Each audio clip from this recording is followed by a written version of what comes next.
All right, ready for the next question, and this starts with you, Marlo. Do you agree with the Public Works Commissioner's approach to the removal of streetlights?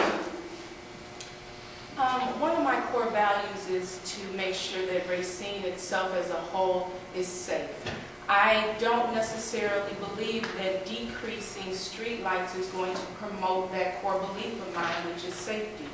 By decreasing streetlights, there's the potential of increasing crime. Where there's darkness, there's more activity that is negative. There are more individuals that can become victims.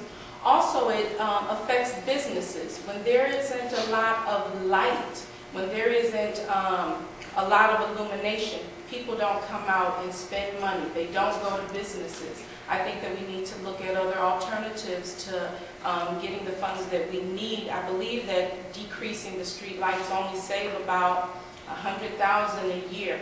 I think that there are other alternatives that are viable that can be able to be utilized to save that amount of money without sacrificing the safety of individuals. And me being a woman, I definitely know, and working at Racine Correctional Institution, I definitely know that women are more likely to become victims to crimes than other groups. So in my opinion, I think that we need to look at other alternatives instead of decreasing streetlights.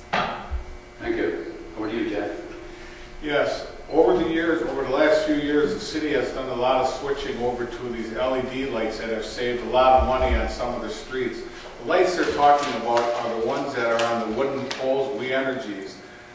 We don't have any control over what We Energy charges us. It's like a rental fee for us and stuff like that.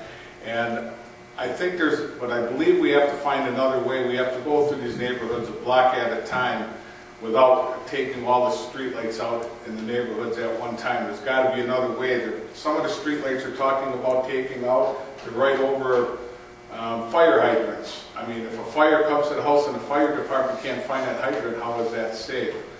So I believe there is a way to do some things, but we have to find a better way to do it than just say we're going to take out 800 streetlights in the city. Thank you. Shana? My concern with the streetlights is, yeah, it's going to be dark. Simple as that.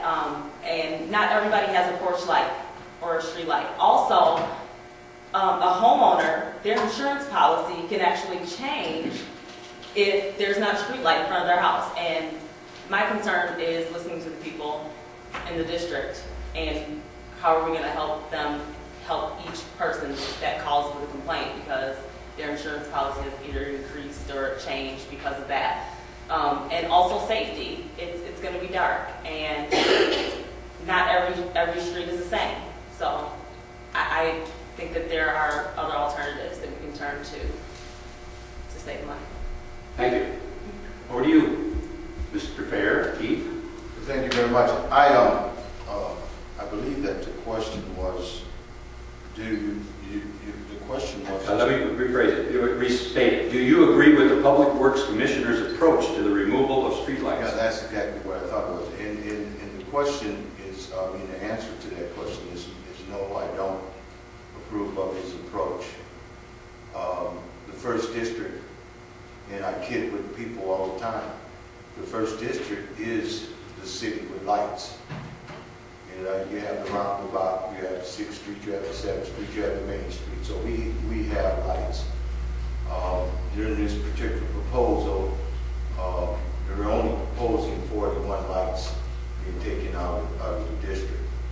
And how he goes about his random approach to how he picks these 41 lights, I don't know what his particular strategy was there. I don't agree with his approach to how he went about doing that particular selective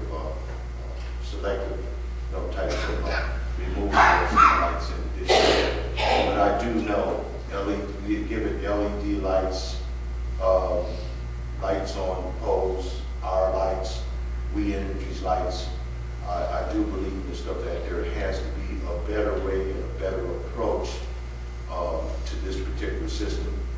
And if we do have to go to adopt a street lighting program, then I believe in stuff that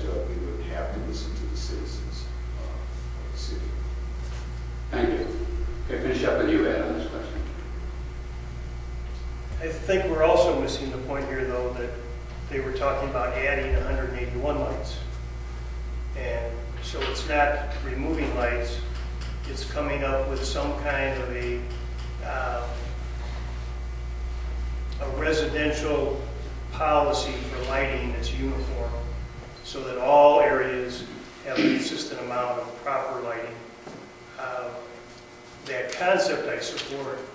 What's been proposed, I think, really needs more study, as I think everyone else has explained. Commercial areas are different than residential, but residential should be uniform within the city. And there is new technology with the LED lights and that type of thing that might factor into that. Okay, thank